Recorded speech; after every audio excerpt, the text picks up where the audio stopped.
बिस्मिल्लाहिर्रहमानिर्रहीम। अच्छा बच्चों, ये अब आपका MTH 101 है। ये कमिंग मिड टर्म के लिए तैयारी करवाने लगा हूँ आपको। बेटे, अगर आप इसको कॉन्सेप्चुअली डील कर गए जिस तरह मैं आपको करवाना चाह रहा हूँ, तो ये एक पेपर ही आपके लिए काफ़ी होगा।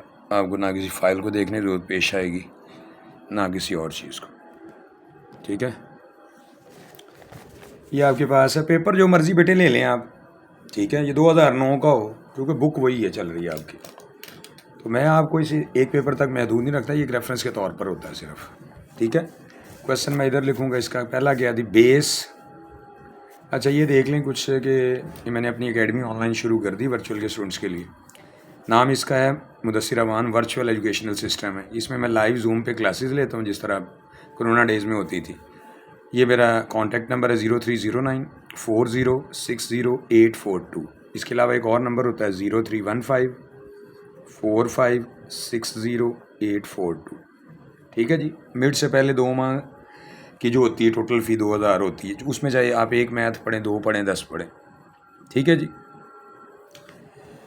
अब ये पहला आपके पास MCQ को कहता है the base of natural logarithm. Natural logarithm की बेस क्या होती है? तो नेचुरल लॉगरिथम की बेस बेटे ये होती है, इसको ई कहते हैं, जिसको आप लोग लिखते हैं। ठीक है, आप जिस चीज़ को लिखते हैं ना, log x to the base e, उसको ln x लिखा जाता है।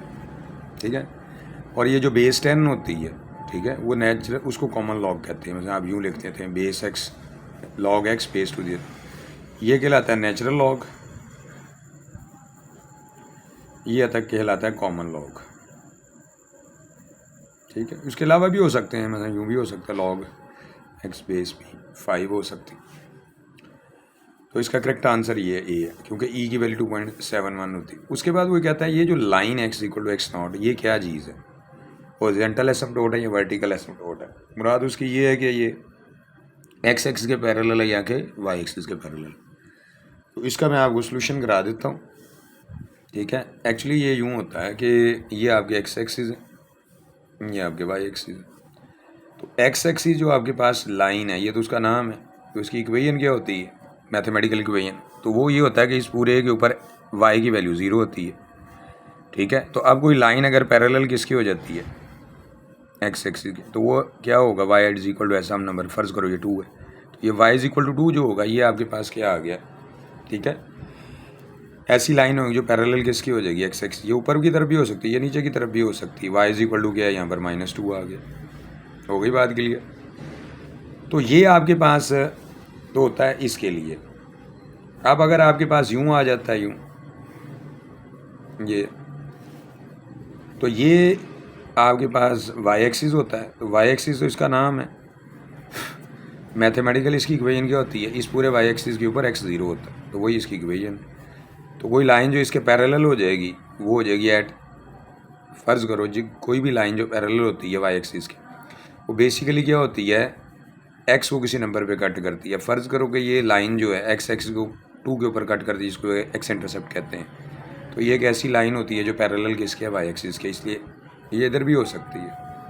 ठीक है, फ़र्ज़ करो यहाँ कट करती तो ये -2 है, तो ये फिर हो जाएगा x इक्वल टू -2।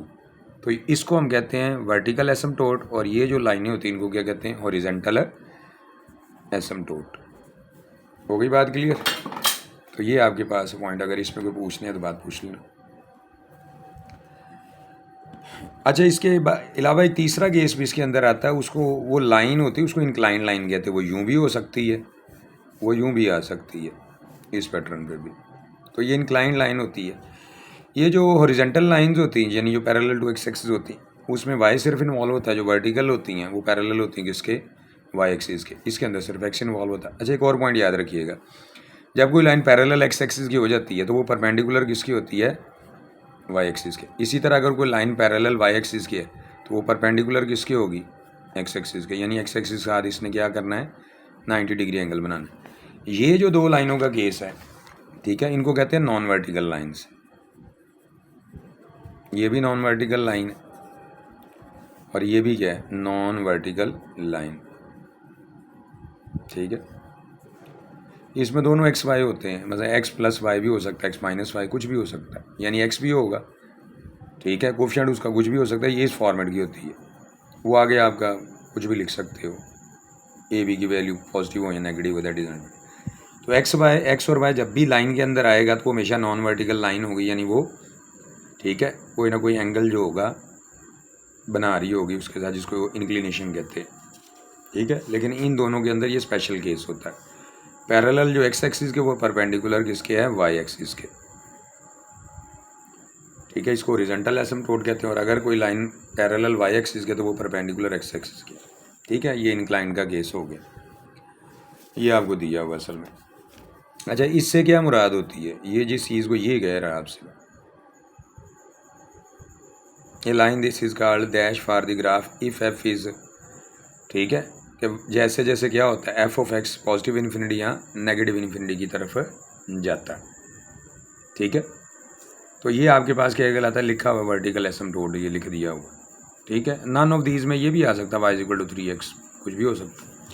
आगे वो कहता है if a function satisfies the condition, कि फंक्शन के अंदर अगर x की वैल्यू को c पुट करें डिफाइंड हो, उसकी राइट हैंड लिमिट एग्जिस्ट करती हो और राइट हैंड लिमिट और ये बराबर हो, then the function is said to be continuous है, या continuous from left at c, continuous from right at c. और ये अब इसको समझ लो, ये सारे के सारा है क्या रॉकेट साइंस। ये तीसरा आपके पास है, वो कहता है कि अगर आपके पास कोई भी फंक्शन है F of x what ever जो भी है, आप क्या करते हैं उसके अंदर एक्स की वैल्यू सी पुट करते हैं, तो जो भी नंबर आता है वो कोई डिफाइंड होता है नंबर। ठीक है, डिफाइंड नंबर से मुराद क्या, इन्फिनिटी नहीं होता, 2 4 5 10 0 भी हो सकता है। दूसरा वो ये कहता है कि अगर लिमिट एक्स अप्रोचेज टू सी हम करते हैं एफ ऑफ एक्स, ठीक है, वो एग्जिस्ट करती है। ये बताता हूँ उसने जो लिखा प्लस उसका गेम। और तीसरा पॉइंट ये होगा लिमिट जो आपके पास है x approaches to c f of x जो है वो बराबर हो जाएगी इसके एफ ऑफ सी के।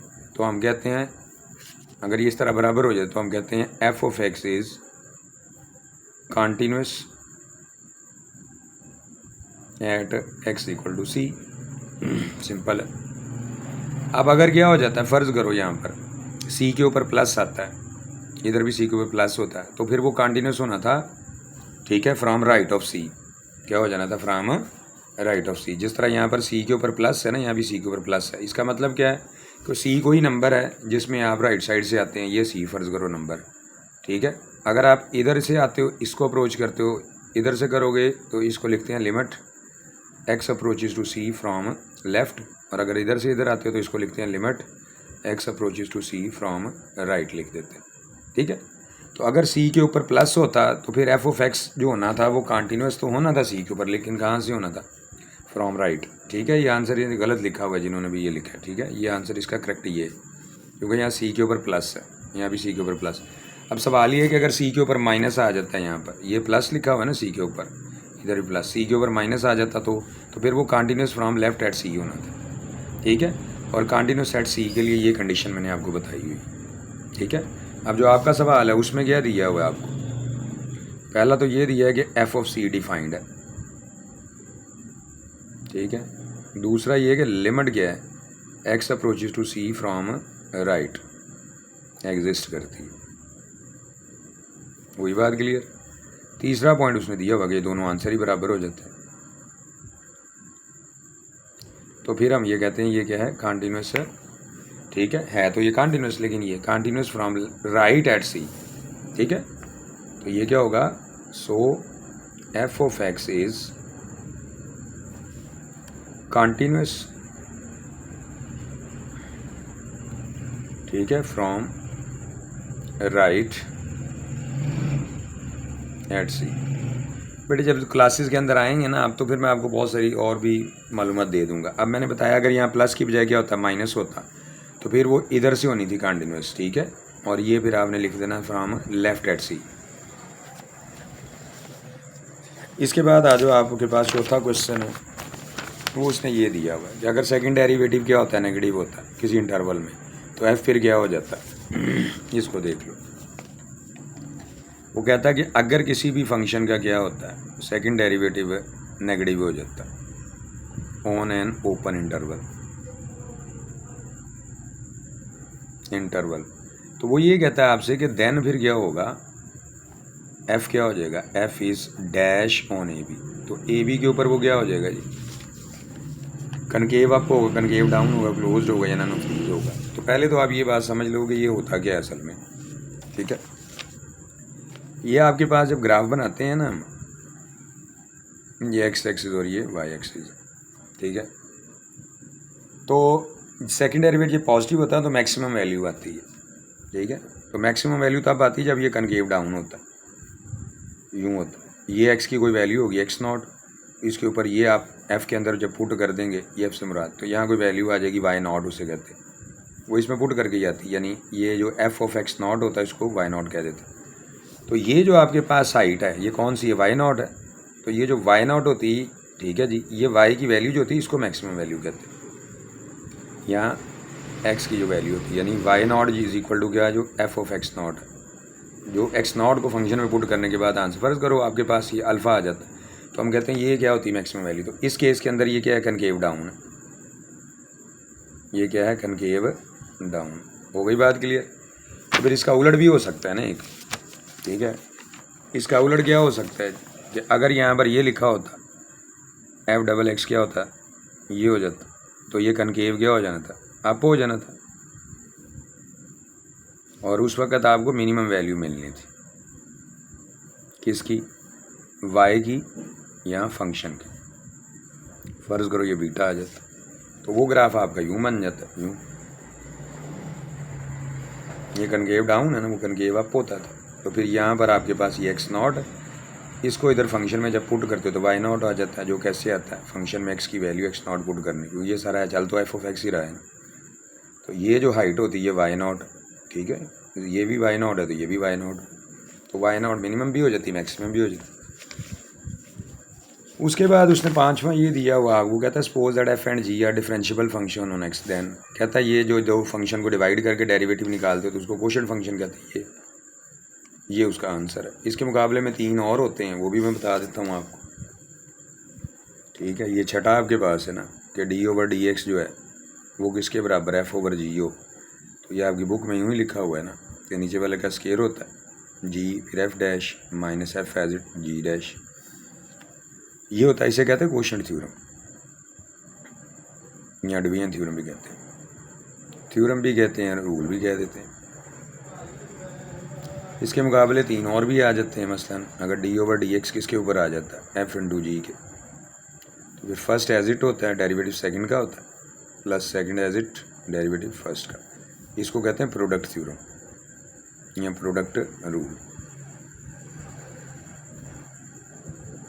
फिर इसके बाद एक और आता है, ठीक है, उसको कहते हैं सम थ्योरम, यानी अगर डी ओवर डी एक्स सम में एफ प्लस जी, तो ये हो जाएगा एफ डैश प्लस जी डैश, इसको कहते हैं सम थ्योरम या सम रूल। तो इन्हीं लाइनों के ऊपर एक और आ जाता है जिसको क्या कहते हैं, डिफरेंस कहते हैं, कि अगर ये डिफरेंस होता बीच में तो फिर ये यूँ होता है एफ डैश माइनस जी डैश, इसको डिफरेंस थ्योरम या डिफरेंस रूल कहते हैं।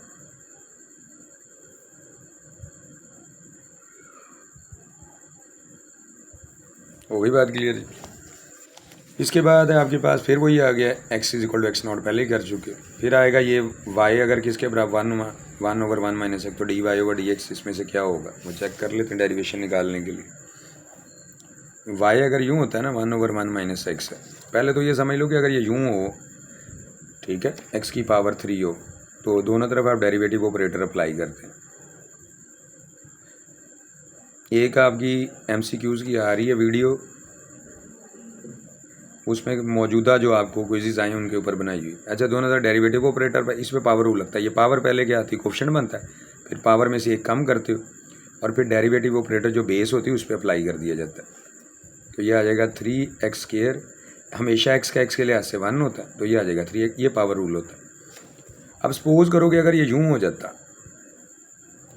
y इज इक्वल टू क्या है 1 ओवर x³ है, तो इसको बटे के ऊपर लेके जाना था, तब भी यही होना था, ठीक है। फिर क्या होना था, dy ओवर dx ने पावर पहले आ जानी थी, पावर में से एक कम करना। अब -3 है ना, -3 में से एक माइनस करेंगे तो -1 ना जो होगा, -3 -1 -4 हो जाएगा। तो -3 है, ये x को नीचे ले गए पॉजिटिव हो जाएगा। इसको भी हमने क्या करना है, ये टोटल पावर क्या है इसकी 1 है, ये बटे के ऊपर जाएगी तो क्या होगी -1 हो जाएगी। तो अब आप जब डेरिवेटिव ऑपरेटर दोनों तरफ अप्लाई करोगे d/dx 1 - x की पावर -1, तो -1 क्या होता है कोफिशिएंट बनता है, फिर -1 में से एक -1 करते हो, फिर डेरिवेटिव ऑपरेटर क्या होता है इस पे आ जाता है 1 - x यानी बेस के ऊपर, ये हो जाएगा -1, ये 1 - x है, -2 है। अब इसको अलग अलग यहाँ पर करते हैं, कैसे, ऐसे इसको अलग अलग यूँ कर देते हैं, यानी d/dx जब आपने अप्लाई करना किस पे 1 - x पे, तो ये d/dx अप्लाई हो जाता है किस पे 1 पे, माइनस d/dx अप्लाई हो जाता है किस पे x पे। तो याद रखना जब ये अकेला कांस्टेंट हो उसका डेरिवेटिव वेरिएबल के लिहाज से 0 होता है, x के लिहाज से 1 होता है, तो टोटल डेरिवेटिव ये 0 - 1 कितना आ जाएगा -1। तो फिर वो यहाँ पर हम आंसर क्या लिख देते हैं -1। अब ये बटे के नीचे आएगा तो पॉजिटिव है, ये -1 और -1 मल्टीप्लाई हो गए +1 होंगे, और ये बटे के नीचे आके 1 - x की पावर 2 हो जाएगी। ठीक है भाई, ये बन जाएगा, ये -1 मल्टीप्लाई +1 है, ये -1 नीचे आएगा, -2 नीचे आएगा तो ये बनेगा, तो ये इसका करेक्ट आंसर ये बन जाएगा। ठीक है, ये 3 चीज़ें जो आपको याद होनी चाहिए। इसके बाद बेटे आपके पास अगला MCQ आपके पास आ रहा है, ये क्या कहता है, suppose f and g are differentiable function on x, then ये प्रोडक्ट वाला वो भी बता दिया पीछे। ठीक है, ये इसका आंसर होता है। फिर अगर कहता है ये दिया हुआ आपको, ठीक है, ये तो हो गया, अब 9th आ गया। अगर ये दिया हो तो फिर डिफरेंशिएशन डेरिवेटिव ऑपरेटर अप्लाई करोगे तो क्या आएगा, बड़ा सिंपल रूल है, इधर भी डिफरेंशिएट कर देते हैं, वही दोनों तरफ d/dx अप्लाई कर देते हैं।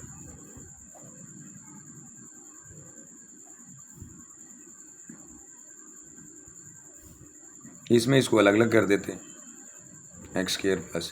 बेटे ये खाली MCQs नहीं तैयार करा रहा हूँ, ये आपके शॉर्ट क्वेश्चन भी तैयार हो रहे हैं, लॉन्ग भी हो रहे हैं। अब अकेला कांस्टेंट के लिहाज से क्या हो जाएगा 0। ठीक है, MCQs इस तरह नहीं होते, MCQ तो ऊपर देखा नीचे आंसर बता दिया, मैं ऐसा नहीं करता हूँ, मैं पूरा पेपर ही तैयार कराता हूँ। चाहे मैं शॉर्ट क्वेश्चन पकड़ूँ तो उससे के ज़रिए MCQs होते हैं, लॉन्ग पकड़ूँ तब भी उसके ज़रिए अंदर कॉन्सेप्ट MCQs के हैं। तो MCQs पकड़ूंगा तो उसमें शॉर्ट के आएंगे, फिर पावर रूल लगाओगे, पावर में से एक कम, पावर के बाद बेस क्या डेरिवेटिव उस पर आ जाएगा, यही है ना रूल, 2 - 1 कर दिया। फिर यहाँ भी पावर पहले, पावर में से एक कम, उसके बाद d/dx किस पे आएगा, जो बेस है जो के बाद है। ये कांस्टेंट का हमेशा मैंने बताया ना 0 होता है, अकेला कांस्टेंट हो, ये रूल मैं फिर बताने लगा हूँ, अकेला कांस्टेंट होगा उसका 0 होता है, अकेला x होगा उसका 1 होता है, लेकिन अगर कांस्टेंट और वेरिएबल आ जाते हैं यूँ, यानी 9x होता, तो फिर आपने ये करना ना, 9 को बाहर लिखते हैं और डेरिवेटिव ऑपरेटर x पे चला जाता है, वो फिर आपके पास आता है 9 × x, x के लिए ऐसे बन, तो टोटल आंसर 9 होता है। यहाँ पर पावर रूल हमेशा, पावर पहले कोफिशिएंट बनेगी, पावर में से एक कम करोगे, फिर बेस के ऊपर d/dx अप्लाई कर दे, पावर पहले पावर में से एक कम किया, फिर d/dx y पे अप्लाई करो, ये आ जाएगा 2x, x के x के लिए ऐसे 1, ये आ जाएगा 2y1, ये आ जाएगा dy/dx = 0। तो 2 से डिवाइड कर दो पूरे को, 2 से इधर भी डिवाइड, इधर भी, और 0 को 2 से डिवाइड करो, 0 आ जाएगा, ये y d/dx = 0, ये x उधर जाएगा तो माइनस हो जाएगा। बेटे ये शॉर्ट और लॉन्ग सारे होते हैं, कहीं ये ना समझ MCQ सर करवा रहे हैं, पूरा कॉन्सेप्ट दे रहा हूँ। ये y उधर जाएगा तो क्या होगा, डिवाइड हो जाएगा। ठीक है, तो ये इसका करेक्ट आंसर बनेगा। अब ये इतना प्रैक्टिस होगी तो पता चलेगा, वैसे कैसे पता चलेगा। ठीक है, तो -x ये गलत दिया हुआ इन्होंने, उनका क्या है, मैंने देखा बहुत सारे बंदे लेटेस्ट क्विज करवाए हुए, गलत कराए हुए, वहाँ मैं क्या करूँ। ठीक है, मैं तो आपको यही बता सकता हूँ कि बेटे नॉलेज के लिए मैं आपके लिए क्लासें ऑफ़र की हुई हैं। अच्छा जी, अब देखो, अभी आपने ये पढ़ा, मैंने बताया था अगर सेकंड डेरिवेटिव पॉजिटिव होगा तो मिनिमा हो जाएगा, और अगर <0 होगा तो क्या होगा, मैक्सिमा होगा। तो यहाँ ये है तो ये मिनिमा आ जाएगा। ठीक है, और ये क्या होता है, कनकेव अप होता है, यानी यूँ बनता है ग्राफ। ये मैक्सिमा में क्या होता है, कनकेव डाउन, यूँ ग्राफ बन जाता है, अभी बताया आपको पीछे। फिर यही आ गया ना, <0 आ गया, तो <0 मैक्सिमा, मैक्सिमा में क्या होता है कनकेव डाउन, मिनिमा में क्या होता है कनकेव अप। नेक्स्ट आपके पास है ये दिया हुआ है, तो फिर वही रूल लगाओगे आप इसके ऊपर, ये जो 13 है, y = क्या है। अभी एक मैंने बता रहा हूँ आपको, जो लेटेस्ट क्विज आए हैं वो बहुत टेक्निकल है, उसकी वीडियो अलग आनी है बेटे। d/dx है, दोनों तरफ अप्लाई करोगे, d/dx x³ + 2x है, पावर पहले आ जाएगी और पावर में से क्या करोगे, एक है लेस कर लोगे, सॉरी ये नहीं आएगा, पावर में से क्या करोगे, एक लेस करोगे और उसके बाद पावर के बाद डेरिवेटिव ऑपरेटर किस पे अप्लाई कर दोगे, एक्स क्यूब। ठीक है, ये आ जाएगा 37, एक्स क्यूब प्लस 2x है, इसका 36 आएगा। इस पर फिर बेटे पावर रूल लगाना, वो मैंने पहले बता दिया, 3x² आ जाएगा कांस्टेंट का, और इसका ये देखो मैंने बताया हुआ आपको, इसका आंसर कांस्टेंट आता है, यहाँ पर 2x का आंसर 2 × 1 हो जाए, इसको पहले लिख लो 37 × 3x² प्लस 2 है, फिर आ जाएगा एक्स क्यूब प्लस 2x और 36। होगी बात क्लियर? तो ये बड़े इसका करेक्ट आंसर होगा इसके अंदर जो भी है। अब इसको अंदर मल्टीप्लाई कर लो ना, जो कि इन्होंने इससे मल्टीप्लाई किया हुआ है, तो ये करोगे इसको अंदर मल्टीप्लाई तो ये क्या आ जाएगा, और 74 बन जाएगा। ये 37 को अंदर मल्टीप्लाई करोगे तो ये आ जाएगा ये, तो ये इसका करेक्ट आंसर हो जाएगा। ठीक है, आगे वो कहता है कि अगर ये पॉजिटिव हो तो डेरिवेटिव इसका क्या होता है, इसका होता है 1/x।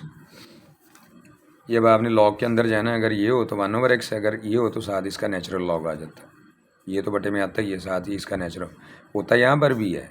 ठीक है, वो चूँकि जो आपके पास log x बेस ई हो तो उसको ln कहते हैं, अदरवाइज तो ln ही यहाँ पर भी है, तो ln ही होता है, 1 के बराबर है, इसलिए लिखा नहीं जाता।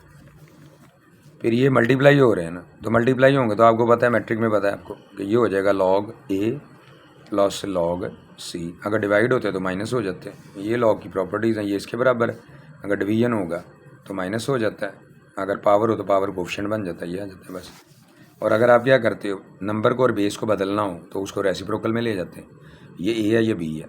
ठीक है, अगर 1/, करोगे तो b इधर आ जाएगा, a इधर आ जाएगा, इस तरह ये 1/c है तो 1/c, c को बटे के ऊपर ले जाओ, -1 है। तो अब लॉग की प्रॉपर्टी आपको पता तो है कि पावर पहले आ जाती है, लॉग किसका होगा, c का बेस b, तो इसको यूँ भी लिखा कि -1 को माइनस भी लिख सकते हो, तो सिंपल ये आंसर इसका बन जाएगा। होगी बात क्लियर? आगे फिर इसका भी उसी तरह ही होना है, यही माइनस, सेम इन्हीं लाइंस के ऊपर। फिर ये अभी सवाल करके दिया, कर लो इसको, ये वाला किया ना आपको, करके दिया तो है सवाल, ये इस तरह आपको इसको भी खुद कर लो। अभी एक मैंने बताया ना आपको आनी है कौन सी, जो आपकी करंट है ना MCQs की, उसकी आ रही है फाइल मुकम्मल। अब ये देखो ये फिर आ गया, तो मैंने बताया ये इसके आर पहले आ जाएगा, लॉग किसका होगा, ए बेस बी। फिर ये कहता है कि अगर फंक्शन क्या हो, x2 बड़ा हो x1 से और फिर f(x2) भी बड़ा हो जाए f(x1) तो ये इंक्रीजिंग की डेफिनेशन है। लेकिन अगर क्या हो जाता है x2 बड़ा है x1 से, लेकिन जो f(x2) है वो छोटा हो जाता है f(x1) से, तो ये डिक्रीजिंग की डेफिनेशन। और अगर बराबर रहते हैं, मसलन क्या होता है x1 x2 से बढ़ जाता है और f(x1) क्या होता है, बराबर रहता है f(x2), तो ये कांस्टेंट फंक्शन होता है। उसके बाद ये बेटे 22 तक की हैं अब आपके, बाकी ये शॉर्ट क्वेश्चन और लॉन्ग है वो बाद में बताऊंगा। ठीक है, ये एक मरतबा इसको देख लो, 2009 का पेपर है। ठीक है, फिर वो भी दिखा देता हूँ आपको। ये पुराना ही पढ़ा हुआ था, मैंने प्रिंट नहीं निकाला। ठीक है, वो आप देख सकते हैं।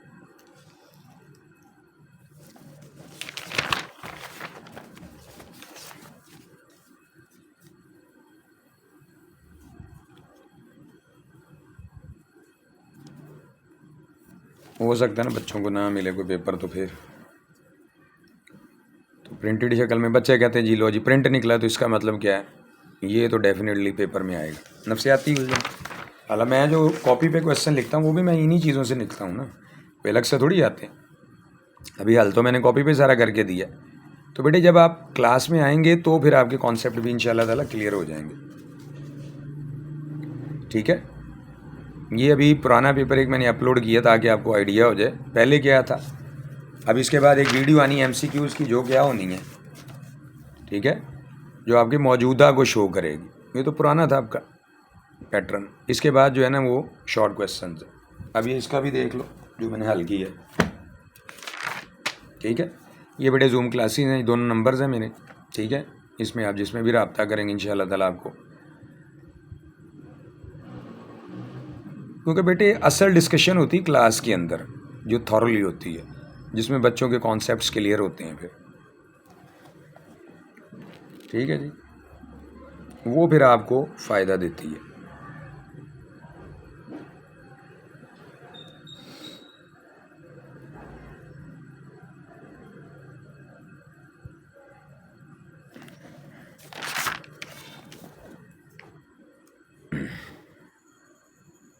इस मरतबा बहुत टेक्निकल आए हैं, उसकी वीडियो भी आ रही है अभी।